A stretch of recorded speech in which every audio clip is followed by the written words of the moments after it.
I've never told this story in full before. Not to my wife, not to my kids. They've heard pieces of it over the years.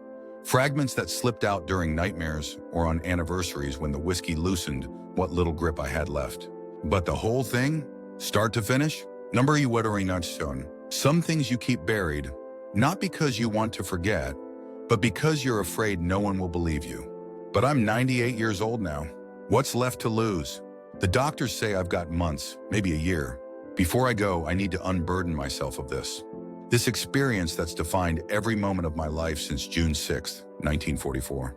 My name is Frank Harrington. I was a private first class with the 29th Infantry Division, 116th Regiment. I was 19 years old when I died on Omaha Beach. Yes, you heard that right. I died there, and somehow I came back. Let me start at the beginning. I grew up in a small town in Virginia. My father ran the local hardware store. Good, honest work. My mother taught third grade at the elementary school. I had two younger sisters who tormented me relentlessly, as sisters do. It wasn't a remarkable childhood, but it was a good one. Safe. Predictable. Pearl Harbor changed everything, of course. I was 16 when it happened. I remember sitting around our radio with my family, all of us silent. My father's face growing grimmer by the minute as the reports came in. 2 years later, the day after my 18th birthday, I enlisted. My father didn't try to stop me. He'd served in the Great War and understood that some duties transcend fear. "Just come home, son," he said as we stood at the train station. That was all. Just come home. Basic training was at Camp Blanding in Florida. The heat was oppressive, the sand got everywhere, and the drill sergeants seemed to take particular pleasure in breaking us down.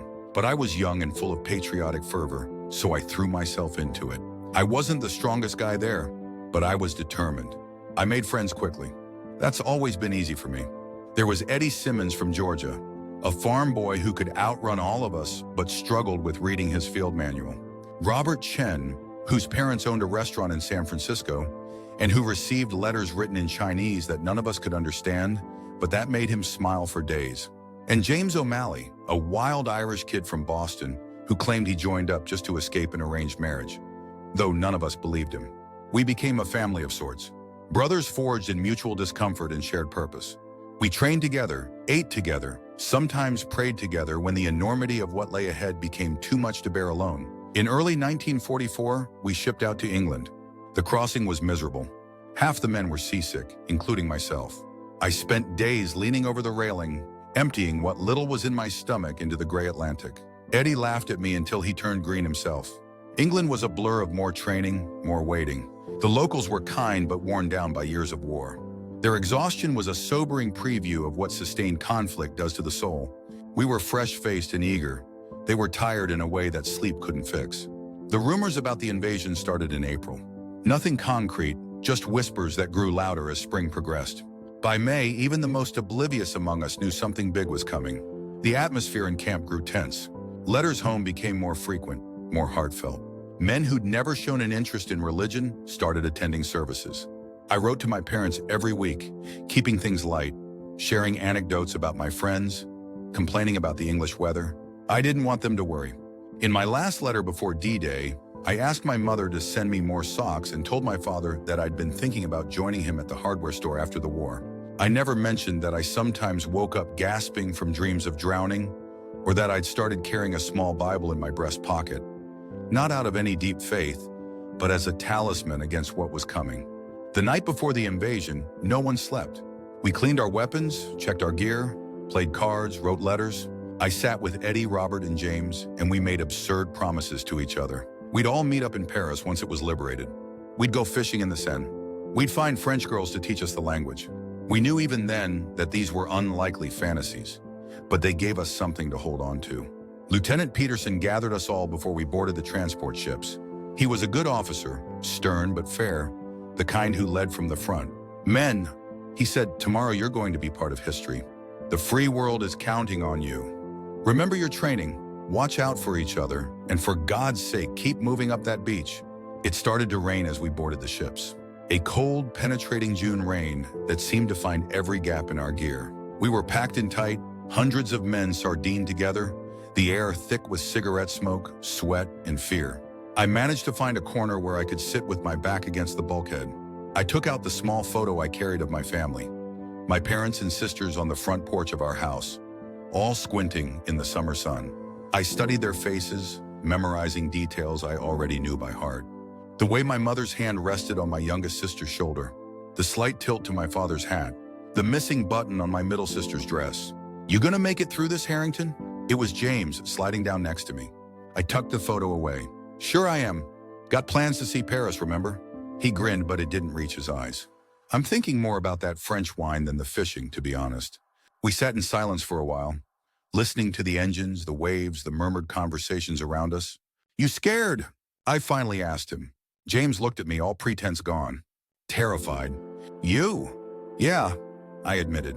"But I figure everyone is, right? Even Lieutenant Peterson probably has butterflies right now." "The difference is," James said, "Peterson's been in combat before. Sicily, Italy. He knows what's waiting for us. We're just we're guessing." I had no response to that. He was right. Dawn broke gray and stormy on June 6th. The channel was rough, the waves tossing our landing craft like toys.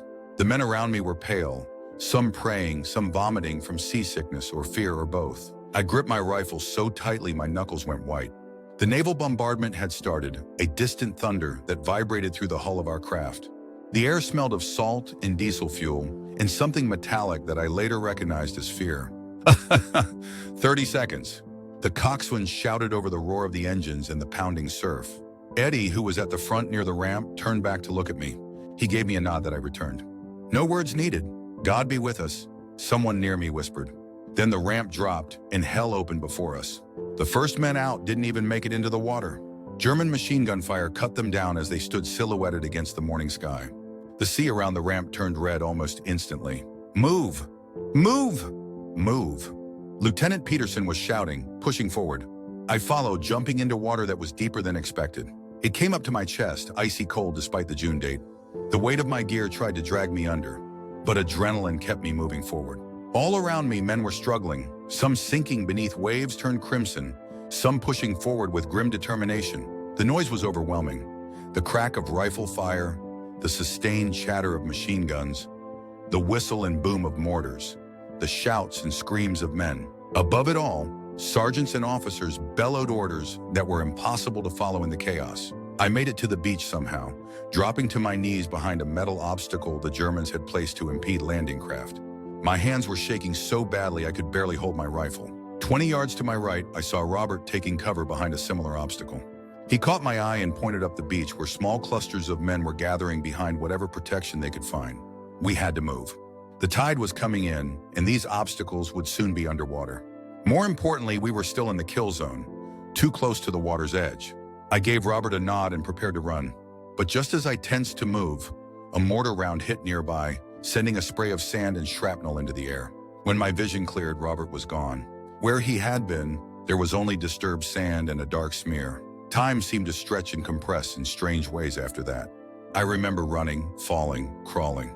I remember the body of a medic, his Red Cross armband now matching the color of the tide pool he lay in. I remember passing men calling for their mothers, for medics, for God. I found Eddie behind a disabled tank about halfway up the beach. His face was streaked with blood and sand, but he was firing methodically at the German positions. "James?" he shouted when he saw me. I shook my head. I hadn't seen him since we'd landed. Eddie nodded grimly and went back to firing. I joined him, aiming at the concrete bunkers that dotted the bluffs above us. Our rifles seemed pathetically inadequate against those fortifications. But what else could we do? Lieutenant Peterson appeared suddenly, crawling between positions, organizing the men into fire teams. "We need to get off this beach," he was shouting. "Follow me toward that seawall." He pointed to a low concrete wall about 50 yards ahead. It wasn't much, but it offered better protection than where we were. A group of about 15 of us made ready to move. On Peterson's signal, we all ran, crouched low, zigzagging as we'd been trained. The German fire intensified, bullets kicking up sand all around us. I was halfway to the seawall when I heard Eddie cry out behind me. I turned to see him on the ground, clutching his leg. Without thinking, I ran back to him. "Go!" he shouted when he saw me. "I'm hit bad, Frank." "Get to cover." I ignored him, grabbing him by his webbing and starting to drag him toward the seawall. He was heavier than I expected, especially with all his gear. "You stubborn son of a bitch," he gasped, his face contorted with pain. "Shut up and help me if you can," I grunted, pulling him another few feet. We were still a good 20 yards from the seawall when I felt the impact. A hammer blow to my chest that spun me around and dropped me to the sand. For a moment, I felt nothing but surprise. Then the pain hit, a burning sensation that spread outward from a point just below my collarbone. I looked down to see a dark stain spreading across my uniform. Oddly, my first thought was how my mother would be upset that I'd ruined my clothes. "Frank," Eddie was calling, his voice sounding distant despite him being right next to me. "Medic! We need a medic here." I tried to respond, but my mouth filled with something warm and coppery. I rolled onto my back, staring up at the gray sky.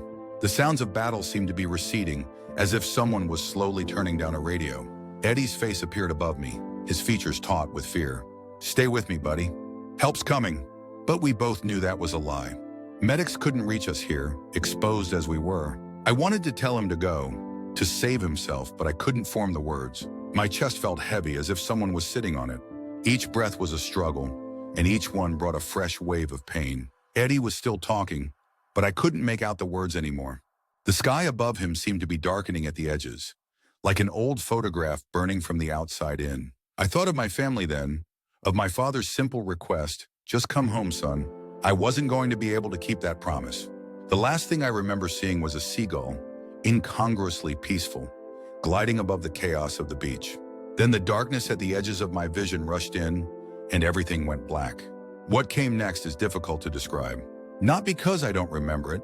I remember it with perfect clarity, but because human language isn't designed to convey experiences outside the realm of normal perception. At first, there was nothing. No sight, no sound, no sensation. Just an absence so complete it defied understanding. It wasn't like being in a dark room. It was like the concept of a room had never existed. Then gradually I became aware of something. Not light exactly, but a lessening of the absolute darkness. And with that awareness came a realization. I still existed. I was still me, despite no longer being connected to my body. Fear should have been my first reaction, but strangely, it wasn't. Instead, I felt a profound calm, a sense that whatever was happening was natural and right. The pain in my chest was gone. So was the cold, the exhaustion, the terror that had been my constant companions on the beach. I tried to look around, but I had no eyes to see with, no head to turn. Yet somehow I was perceiving my surroundings, which were slowly taking shape around me. I was in a space that seemed neither indoors nor outdoors. There were no walls, floor, or ceiling that I could discern, yet I didn't feel like I was floating in a void. The not-quite darkness was giving way to a soft, diffuse light that seemed to come from everywhere and nowhere. And I wasn't alone.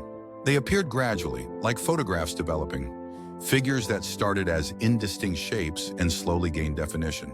Men in uniform, some from my unit, others I didn't recognize. Many wore uniforms from different eras: the Civil War, the Spanish-American War, World War I. Among them, I saw Robert, who disappeared in that mortar blast on the beach. He looked whole, uninjured, and at peace. He smiled at me but didn't speak. Others were there too. Men who must have died that morning on Omaha Beach, and men who died decades or even centuries before, all watching me with expressions of gentle welcome. I wanted to ask where I was, what was happening, but I had no voice. Yet somehow I sensed that my questions were understood. A figure separated itself from the others and approached me.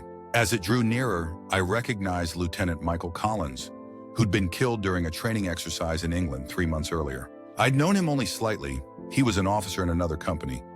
But I remembered the somber assembly when our colonel had announced his death. "Hello, Frank," he said, though I didn't hear the words with my ears. They simply appeared in my consciousness. I tried to respond and found that I could. "Am I dead?" He smiled slightly. "Yes and no. You're at the threshold." "The threshold of what?" "That depends on you," he said. "Some call it heaven, others the afterlife. Some have more complex names for it. But what matters is that you're here and you have a choice to make." Before I could ask what choice he meant, the space around us shifted. Suddenly we were on Omaha Beach again, but it was different. The sounds of battle were muted, as if we were hearing them through thick glass. The men fighting and dying seemed slightly transparent, like reflections in water. I saw myself lying on the sand, blood pooling beneath me. Eddie was still beside me, trying to drag me toward the seawall, even as bullets kicked up sand around him. "He's going to get himself killed trying to save me," I said, anguish cutting through my earlier calm. "Perhaps," Lieutenant Collins replied. "Your friend has his own path. As we watched, a medic somehow reached them, quickly assessing my wound before shaking his head at Eddie. I saw Eddie's face crumple, saw him being pulled away by other men as they continued toward the seawall. "He thinks you're gone," Colin said. And technically, he's not wrong. The scene shifted again, and we were back in that undefined space with the other soldiers. "I don't understand," I said.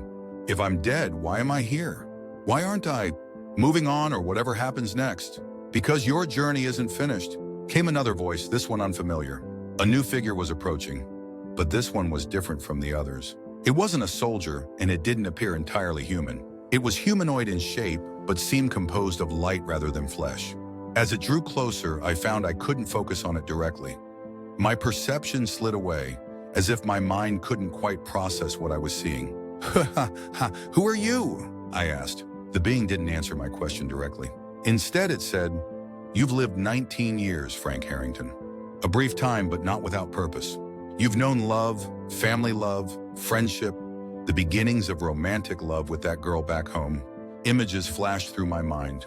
My parents, my sisters, my friends back in Virginia, and Sarah, the girl I'd been writing to since basic training. "You've known joy."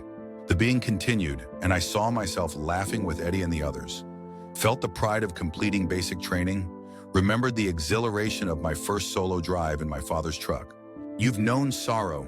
My grandfather's funeral when I was 12, the telegram announcing my cousin's death in the Pacific, the tearful goodbyes at the train station.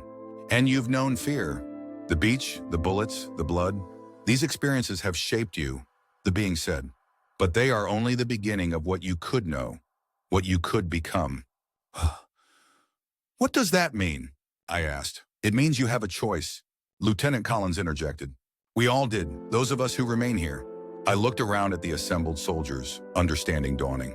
"You all chose to stay? But why? Isn't there something more?" The being of light moved closer, and I felt an overwhelming sense of compassion emanating from it. "There is, and many choose to continue their journey immediately. Others find purpose in remaining for a time." "What purpose?" "To guide, to witness, to remember," Colin said. "Each of us has our reasons." The being spoke again. "But you, Frank Harrington, have a different path available to you." "What path?" "Return." The single word hung in the air between us, weighted with significance I couldn't fully grasp. "Return? You mean go back? To my body? To the beach?" "Yes, but I'm dead," I protested. "You said so yourself. Clinically, perhaps," the being acknowledged. "But the connection between your spirit and your flesh hasn't been fully severed." "Not yet. Why would I want to go back?" I asked, and I meant it.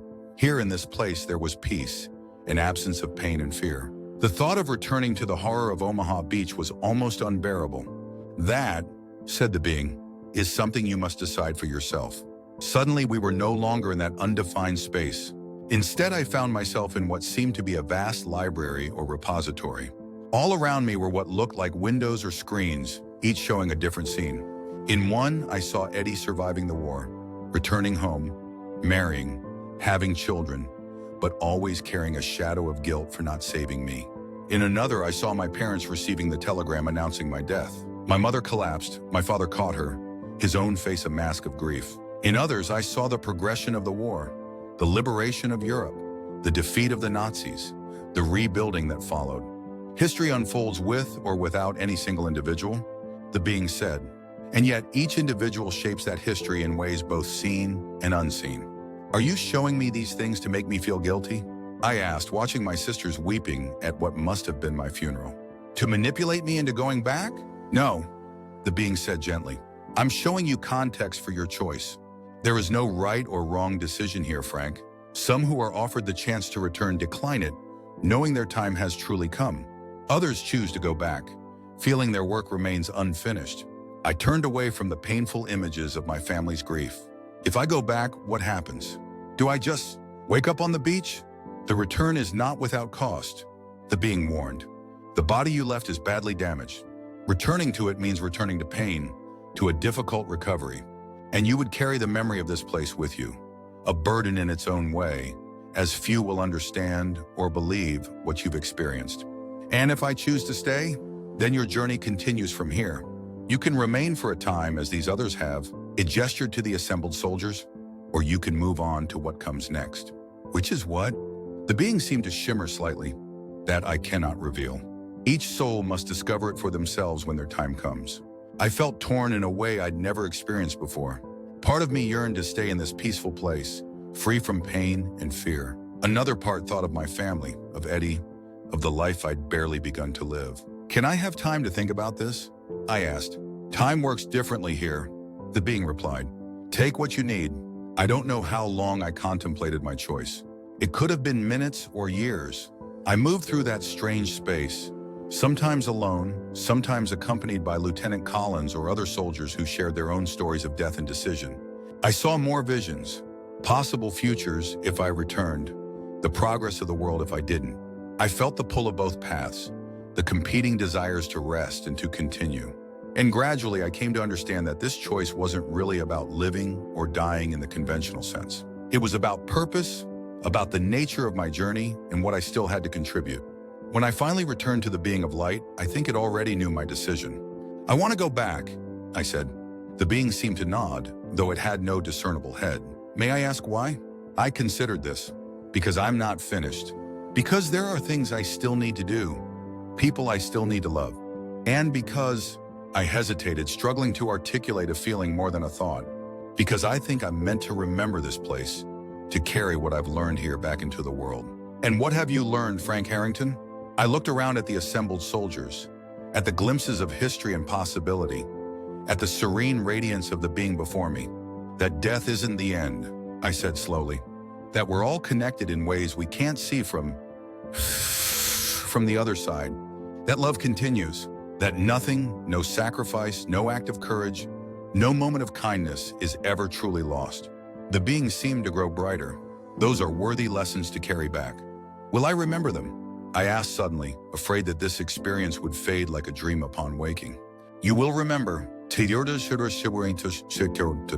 the being assured me. Though the memory may sometimes be painful, a reminder of a place you glimpsed but cannot yet return to. I understand, I said, though in truth, I wasn't sure I did. Not fully. Then it is time, the being said, its light growing so intense that it began to eclipse everything else around us. Lieutenant Collins stepped forward one last time. We'll be here, Frank. When your time truly comes, we'll be waiting.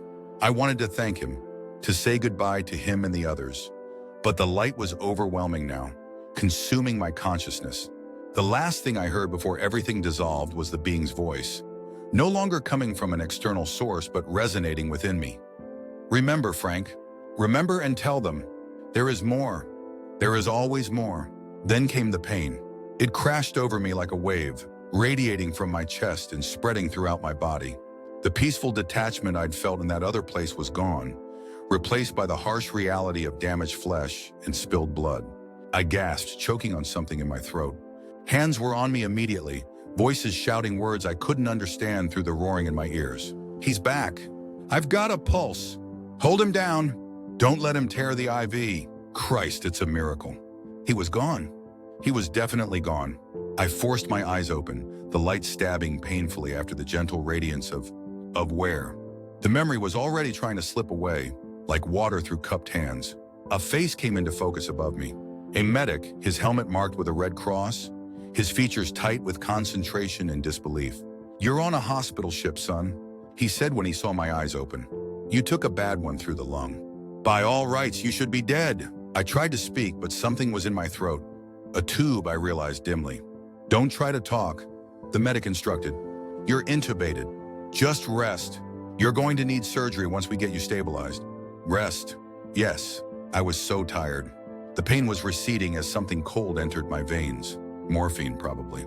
But as consciousness began to fade again, I clung desperately to the fragments of memory from that other place. The soldiers, Lieutenant Collins, the being of light. Remember, it had said. Remember and tell them. I would remember. I had to remember. It was why I'd come back. The last thought I had before the drugs pulled me under was a single, overwhelming certainty. I had died on Omaha Beach, and somehow, against all logic and medical possibility, I had returned. But I hadn't come back alone. I'd brought a message, a truth that would change everything, if only I could find the words to share it. As darkness claimed me again, I felt a strange sense of peace blending with the urgency of my mission. I didn't know how or when I would fulfill it, but I knew with absolute clarity that the rest of my life, this second chance I'd been given, would be defined by what I'd experienced on the other side of death. And so began my journey back, not just to life, but to understanding the profound gift and burden of being someone who had crossed over and returned. I came back to consciousness in stages, sometimes for just a few seconds, sometimes longer. Fragments of reality interspersed with darkness, white ceiling tiles, the sting of antiseptic, hushed voices discussing my condition, unprecedented recovery. Should have died. Might still. I remember a nurse with kind eyes above her mask, wiping my brow when fever took me. I remember a chaplain praying beside my bed, his lips moving silently over beads. I remember pain, sharp, insistent, radiating from my chest with each heartbeat. But more vivid than these earthly sensations were the memories I carried back with me from the other side, the in-between. I still didn't have the right words for it. In my fevered dreams, I saw Lieutenant Collins again, and Robert and all those other soldiers standing in that soft, diffuse light. I heard the being's voice echoing in my mind. Remember, Frank. Remember and tell them. There is more. I learned later that I'd been transferred from the hospital ship to a military hospital in England. I'd had 2 surgeries, one to remove the bullet and repair my shattered collarbone, another to drain an infection that nearly claimed me a second time. By all medical assessments, I should have died on that beach. The medics who first treated me had tagged me as expectant, military triage for those too far gone to save. One of them visited me in the hospital about 2 weeks after D-Day, a sergeant named Miller. He stood awkwardly at the foot of my bed, cap in hands.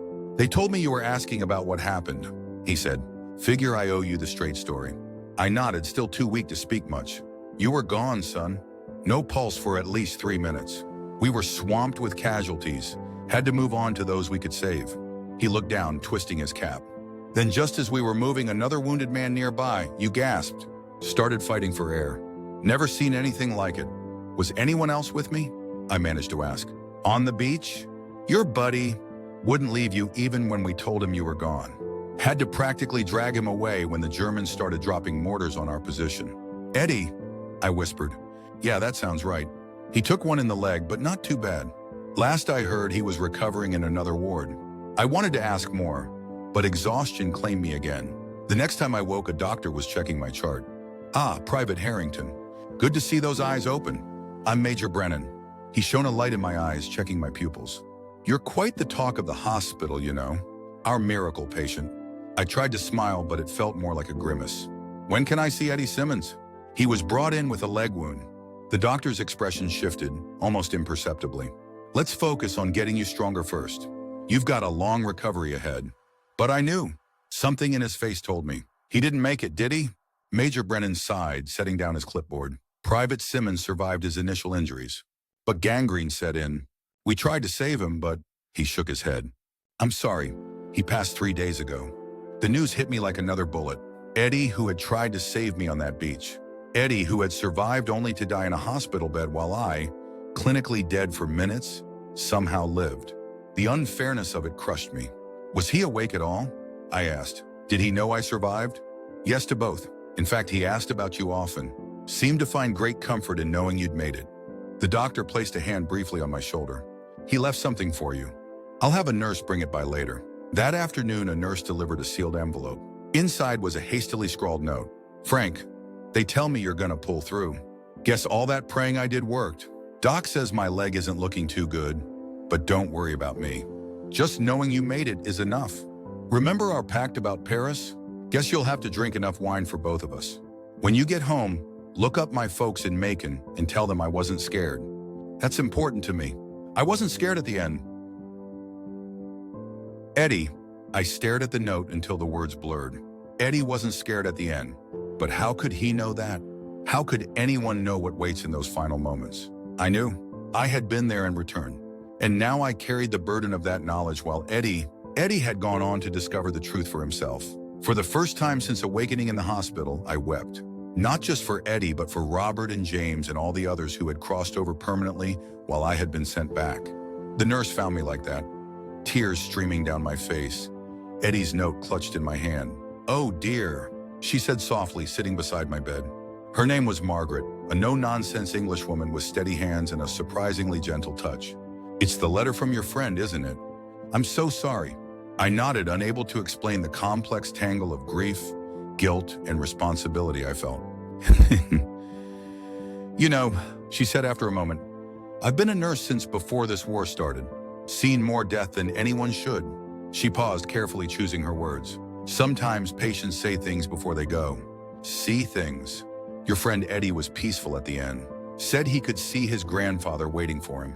My head snapped up. "What else did he say?" Margaret seemed taken aback by my intensity. "Not much else. Just that his grandfather was there, and something about a light. We thought it was the morphine talking, of course." She studied my face. Why do you ask?" How could I explain?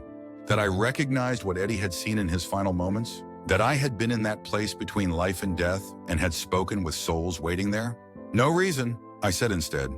"Thank you for telling me." As the weeks passed, my body slowly mended. The hole in my chest closed, leaving an angry red scar that pulled uncomfortably whenever I moved my left arm. Physical therapy was excruciating but necessary. I learned to breathe deeply again, to strengthen damaged muscles, to walk more than a few steps without becoming winded. But while my physical recovery progressed, I struggled internally with what I had experienced. The memory of my time on the other side remained vivid, but I found it nearly impossible to articulate to others. The few times I tried, with Margaret, with the chaplain who visited regularly, I was met with kind but skeptical smiles. "Near-death experiences are not uncommon," the chaplain explained gently. "The brain does remarkable things when deprived of oxygen.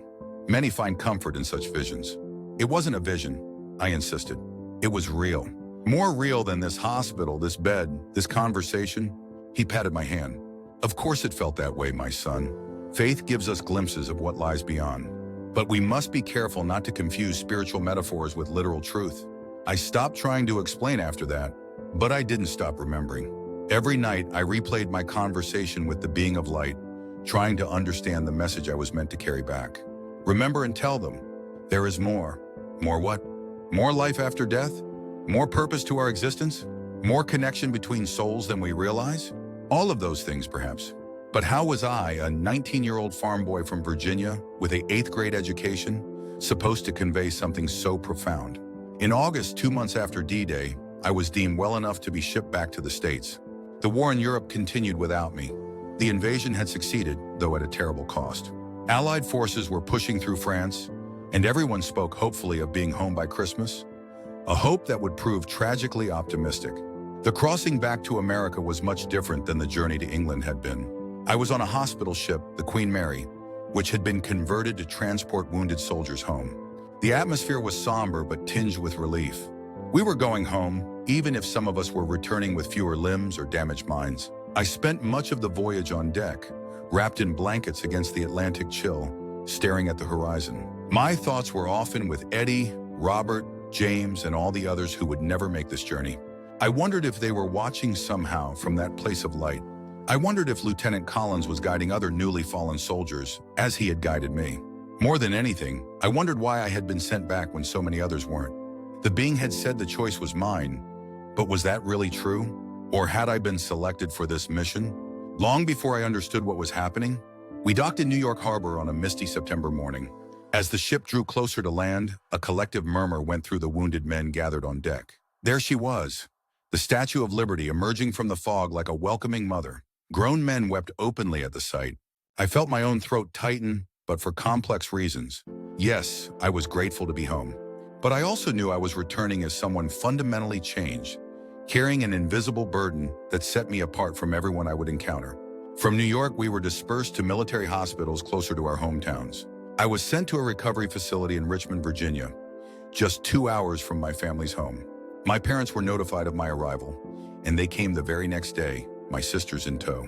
The reunion was bittersweet. My mother cried and held me too tightly, aggravating my still healing wounds. My father stood stiffly at first, then embraced me with uncharacteristic emotion. My sisters, suddenly shy around this wounded stranger who had replaced their brother, gradually warmed up when I teased them about their new dresses. "We thought we'd lost you," my mother said, stroking my hair like I was a child again. "When that telegram came saying you were wounded," she couldn't finish the sentence. "The second telegram was a miracle," my father added gruffly. from gravely wounded to expected to recover in just a few hours. If only they knew how accurate the first telegram had been. I had been lost, beyond wounded, beyond this world entirely. But how could I explain that to them? They were looking at me with such relief, such joy at having their son returned relatively whole. So I said nothing about dying on that beach, nothing about the light or the soldiers or the choice I'd made to return. Instead, I asked about the hardware store, about neighbors and childhood friends, about the small details of life in our town that I'd missed while I was away. It was the beginning of a pattern. I was discharged from the military in November 1944 with a Purple Heart, a partial disability pension, and chronic pain that would become my constant companion. The war in Europe continued for another 6 months. I followed the news avidly, feeling guilty for being safe at home while others still fought, still died. On May 8, 1945, Germany surrendered. V-Day brought celebrations across the country. In our small town, people danced in the streets, church bells rang, and impromptu parades formed. I stood on the sidelines watching. Someone pushed a beer into my hand, clapped me on the back, called me a hero. I smiled and nodded, but inside I felt hollow. How could I celebrate when Eddie, Robert, James, and countless others would never come home? I had fulfilled the first half of my promise to Eddie. I'd visited his parents in Macon, Georgia, made the journey by train just a month after returning home. Sitting in their modest living room, surrounded by photos of Eddie at various ages, I told them their son had saved my life on that beach. I told them he'd been brave, that he hadn't been scared. I repeated the words from his note, watching as they clung to this small comfort. What I didn't tell them was that Eddie had been right not to fear death, that there was something waiting beyond this life that was beyond our limited understanding. I wanted to, the words were there, pressing against my lips. But what right did I have to impose my experience on their grief? What if they didn't believe me? Worse, what if they did believe me but found no comfort in it? So I kept my message to myself. Again, life after war developed its own routine. I moved back into my parents' house, took a job at my father's hardware store as we'd once discussed, and tried to readjust to civilian life. I went through the motions of normalcy, Sunday dinners, community events, occasional dates with local girls, but I felt disconnected from it all, as if I were watching my life through a pane of glass. The nightmares didn't help. Unlike many returning soldiers who dreamed of combat, my nightmares were about being trapped between worlds, unable to stay in that place of light, but unable to fully rejoin the living either.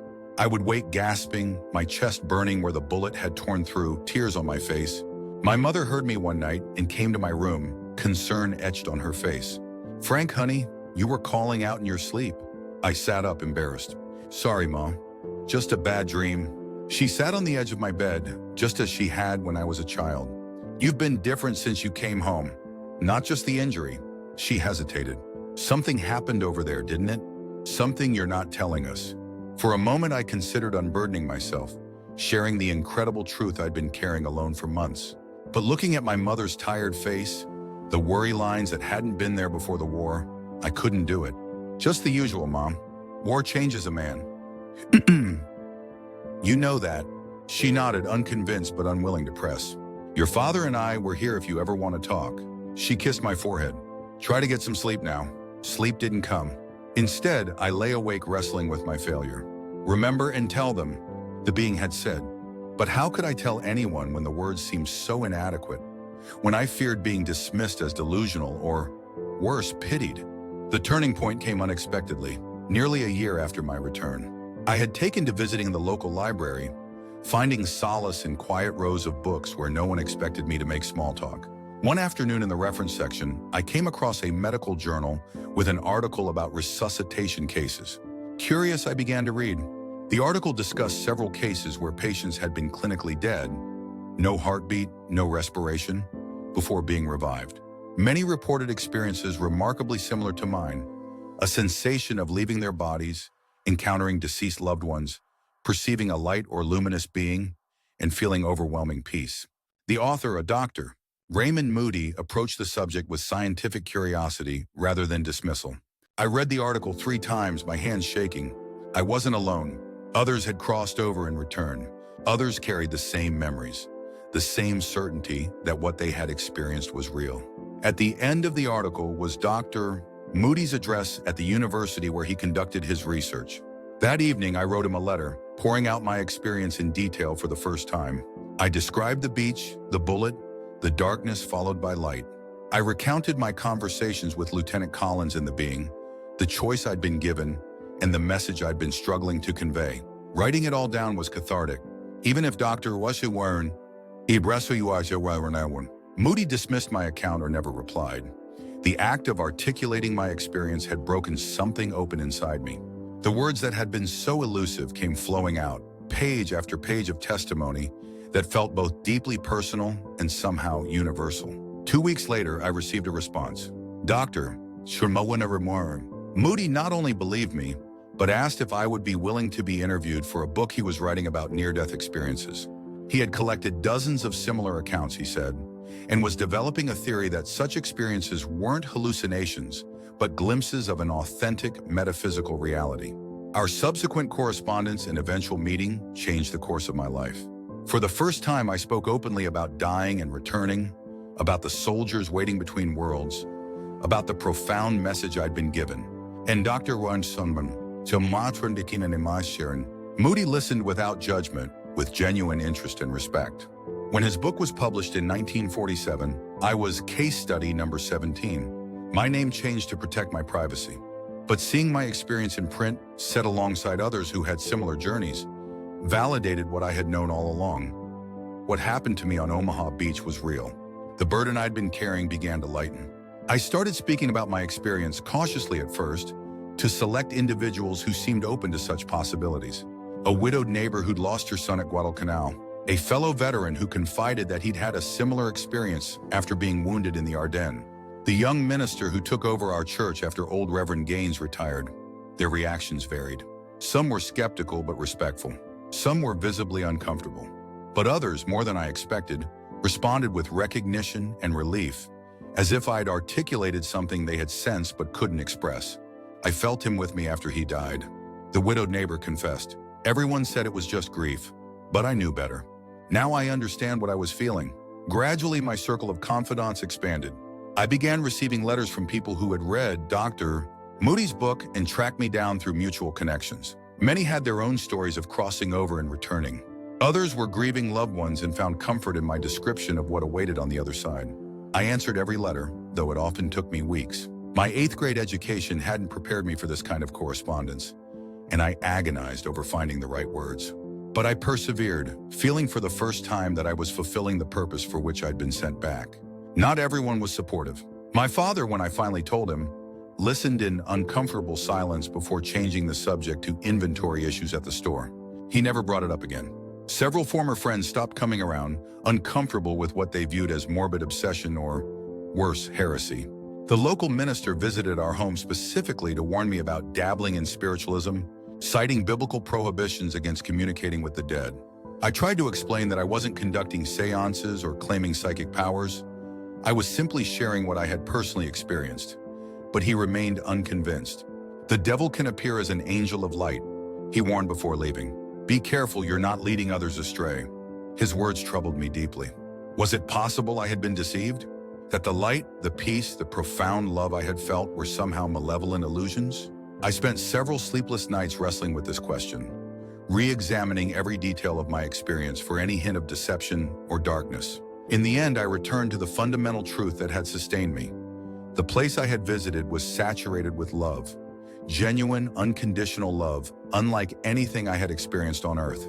Whatever theological interpretations might be applied to my experience, I could not and would not believe that such love was evil. Life moved forward. In 1948, I met Eleanor at a veterans support group meeting. She was a nurse who had served in a field hospital in Italy and understood trauma in ways others couldn't. We were married 6 months later, moving into a small house on the outskirts of town. In 1950, our daughter Catherine was born, followed by Michael in 1952. Eleanor knew about my experience from the beginning. Unlike others, she never questioned its reality or tried to explain it away. I've seen too many men die, Frank, she said simply. Some go hard, fighting every step. Others go with a look of wonder on their faces, like they're seeing something beautiful. I always wondered what they saw. Now I know. Her acceptance was healing. With Eleanor, I could speak freely about the other side, about the soldiers waiting there, about the message I still struggled to fully understand. She listened, asked thoughtful questions, and helped me find better ways to articulate what I had experienced. "You're not crazy," she would remind me when doubt crept in. "And what happened to you matters." Our home became something of an unofficial meeting place for others interested in near-death experiences. Sometimes it was just a single person, referred by Dr. Moody or another contact. Other times, small groups gathered in our living room, sharing stories late into the night while Eleanor kept the coffee pot full. Not all who came had personally crossed over.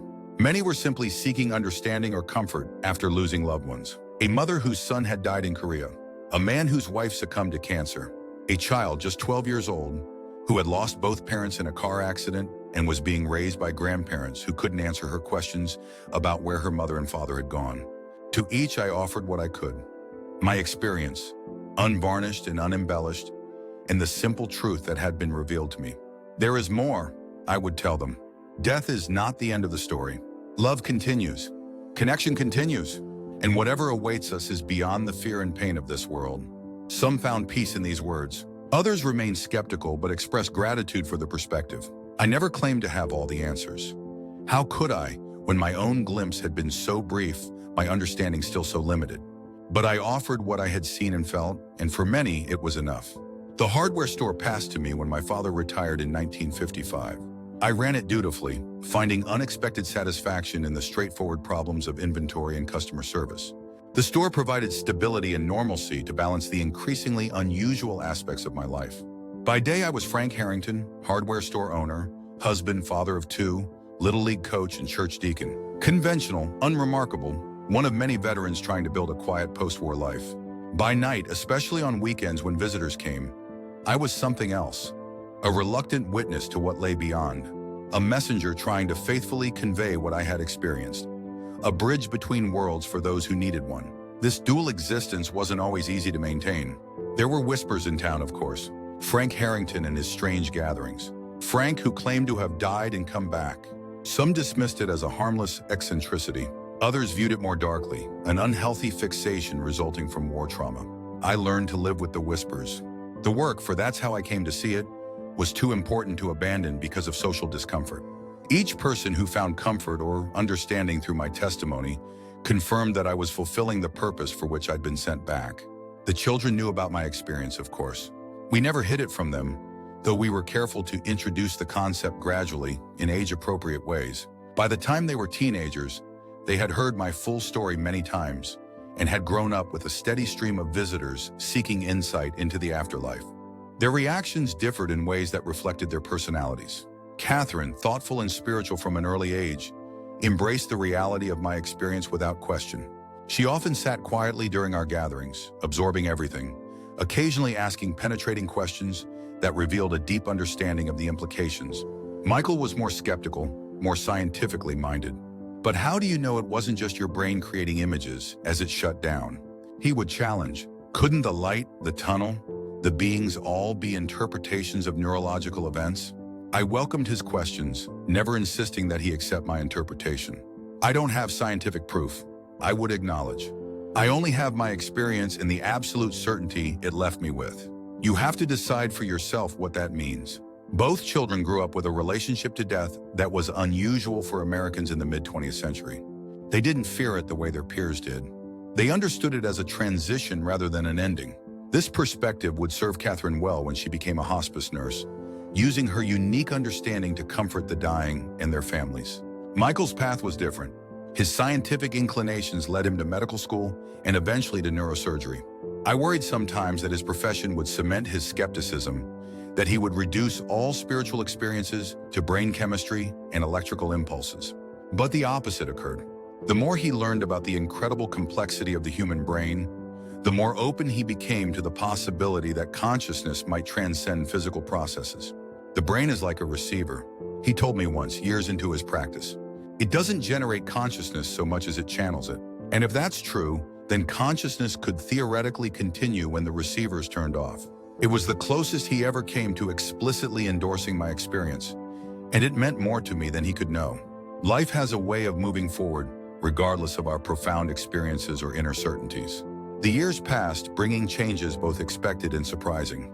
The children grew up and moved away to pursue their own lives. Eleanor's health began to decline in the 1970s, a slow progressing heart condition that gradually limited her activities.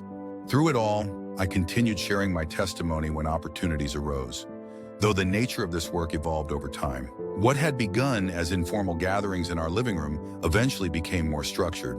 I was invited to speak at conferences on near-death studies, at hospital seminars for medical staff, at grief support groups. The broader cultural conversation around death was changing too. Books and articles about near-death experiences proliferated. Scientific studies examined the phenomenon from multiple angles. Religious leaders and scholars debated the theological implications. What had once been dismissed as hallucination or wishful thinking was being taken seriously as a genuine human experience, worthy of study and reflection.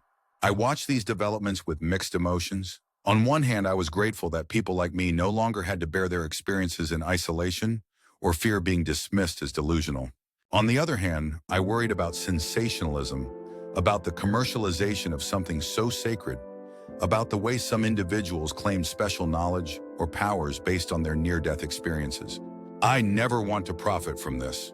I told Eleanor after being offered a substantial sum to write a book about my experience. What happened to me wasn't meant to be commodified. She squeezed my hand. Then don't let it be. Share your story in ways that feel right to you. That's all you can do. I declined the book offer, but continued speaking to groups when invited, never charging a fee, always emphasizing that my experience was personal testimony, not doctrine or prophecy. I didn't claim special status or insight beyond what I had actually witnessed. I never pretended to know more than I did. This approach limited my reach, as publishers and promoters would say, but it felt true to the message I had been given. Remember and tell them, the being had said, not convince them, or convert them, or build a movement around this. Just remember and tell. Eleanor died on a quiet Tuesday in October 1982. Her heart, which had given us so much trouble in recent years, simply stopped while she was napping in her favorite chair. I found her when I returned from the store, looking peaceful, a half-finished crossword puzzle in her lap. The grief was overwhelming, despite everything I knew, or thought I knew, about what awaited beyond death. Knowledge, it turns out, doesn't immunize you against the raw pain of separation. I missed her voice, her touch, the way she hummed off-key while cooking, the specific weight of her body next to mine in bed. In the darkest moments of those first weeks without her, doubt crept in. What if I had been wrong all these years? What if there was nothing waiting on the other side, and Eleanor was truly gone, extinguished like a candle flame? The possibility was almost unbearable. Then 3 weeks after her funeral, I had a dream so vivid it defied categorization. I was back in that luminous space I had visited in 1944. The soldiers were there, including Lieutenant Collins, who greeted me with a nod. But this time, Eleanor was there too, looking young and vibrant as she had when we first met. "You're not really here," she said, smiling that slightly crooked smile I love so much. "Not permanently. Not yet." "I miss you," I told her, my dream self reaching for her hand. "I know, but I'm not far, Frank, and I'm waiting." She squeezed my fingers. "Now go back and finish what you started. There's still work for you to do." I woke with tears on my face, but a lightness in my heart that had been absent since her death. Was it just a dream, my grieving mind creating images of what I desperately wanted to believe? Perhaps, but it felt as real as that first experience on Omaha Beach, and it carried the same sense of profound truth.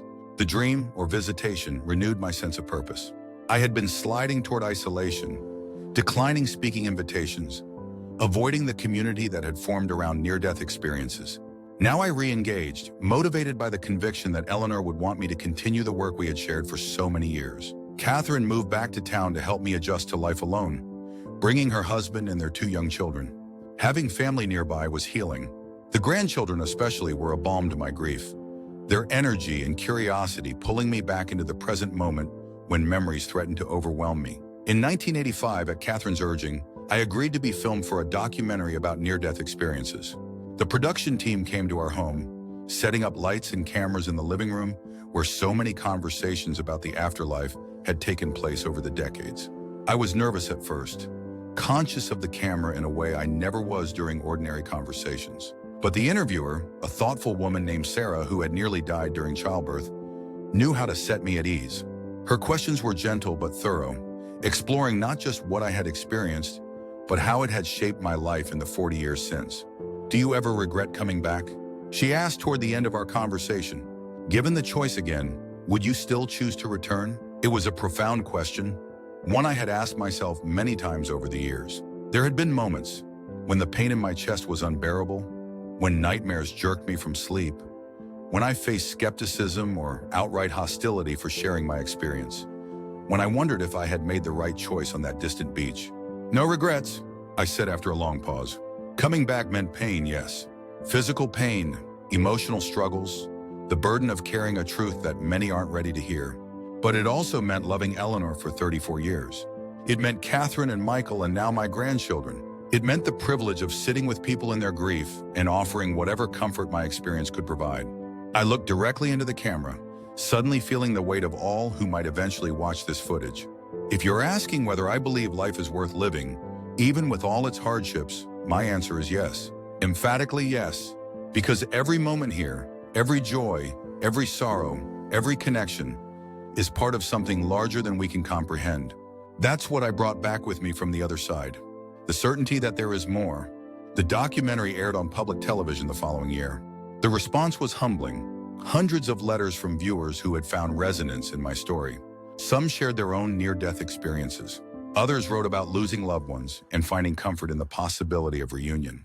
Still others expressed gratitude for the simple permission to hope for something beyond the apparent finality of death. I answered as many letters as I could, though age was slowing me down. My handwriting had grown shaky, my thoughts sometimes wandering mid-sentence. Catherine helped, transcribing my dictated responses when my arthritis made writing too painful.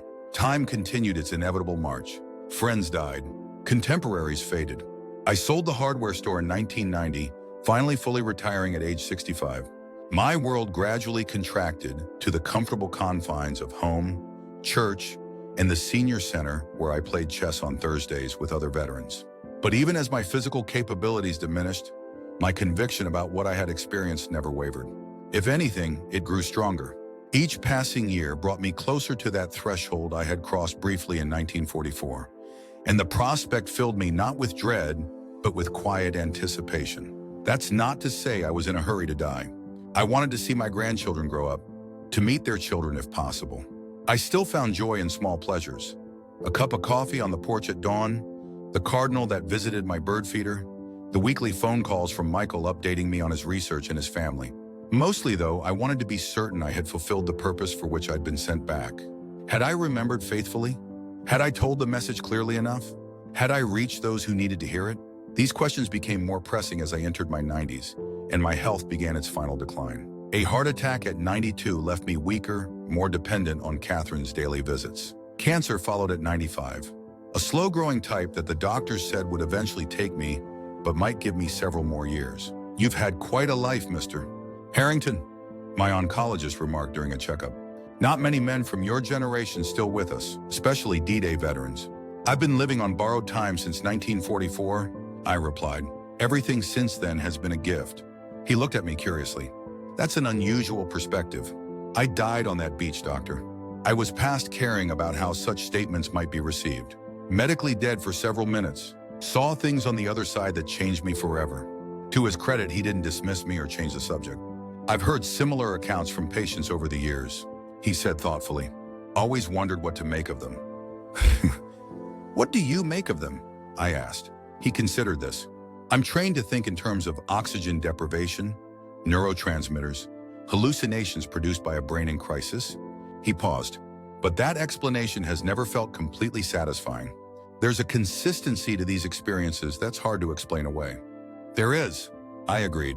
And a transformative quality that goes beyond what you'd expect from a hallucination? Yes, he nodded slowly. The people who report these experiences are often profoundly changed by them. I certainly was, I said, then added with a smile. Though I like to think I'd have become a decent man even without dying first. He laughed at that, and our conversation moved on to more immediate concerns about my treatment plan. But I left the appointment buoyed by the exchange. Even in this most scientific of settings, there was openness to possibilities beyond the material understanding of death. Now at 98, I find myself looking back over the long arc of my life since that pivotal moment on Omaha Beach. The young private who died there could never have imagined the path that lay ahead.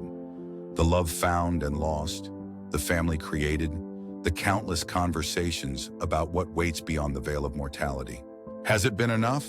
Have I done what I was sent back to do? I think of the hundreds, perhaps thousands of people I've spoken with over the decades. The letters, the phone calls, the living room gatherings, the conference presentations. Each interaction, a small stone dropped into a pond, creating ripples that extend outward in ways I cannot track or measure. I think of Catherine, who sits with dying patients and speaks to them with a compassion and understanding informed by her father's experience. Of Michael, whose neurosurgical research explores the relationship between brain function and consciousness. Of my grandchildren, who have grown up with a relationship to death unlike most of their peers. Perhaps the message was never meant to reach everyone. Perhaps it was enough to touch those who crossed my path, to offer an alternative to the fear and finality that dominate our cultural understanding of death. Or perhaps the message was primarily for me, a gift of perspective that transformed my life and, through me, touched others in ways both seen and unseen. I don't have all the answers. Despite my extraordinary experience, I remain limited, human, seeing through a glass darkly, as the Bible puts it. But I have carried my piece of the truth as faithfully as I could, and I have tried to share it with humility and honesty. Soon, months from now, perhaps weeks, I will cross that threshold again. And this time, I won't be coming back. I find myself wondering who will be waiting for me there. Eleanor, certainly. Eddie, Robert, James, and Lieutenant Collins, perhaps. Maybe even that luminous being who set me on this path so long ago. I'm not afraid. How could I be, knowing what I know? But I am curious. Was my glimpse accurate but incomplete? Or will the reality be so far beyond my experience that it will defy all expectations? The only certainty is that I will find out, as all of us eventually will. And in that certainty lies a strange comfort. Whatever divisions separate us in this life, belief, skepticism, faith, doubt, death comes to each of us. And beyond death, well, that's what I've been trying to tell you all these years. There is more, so much more. Remember that when your time comes. Remember and do not be afraid.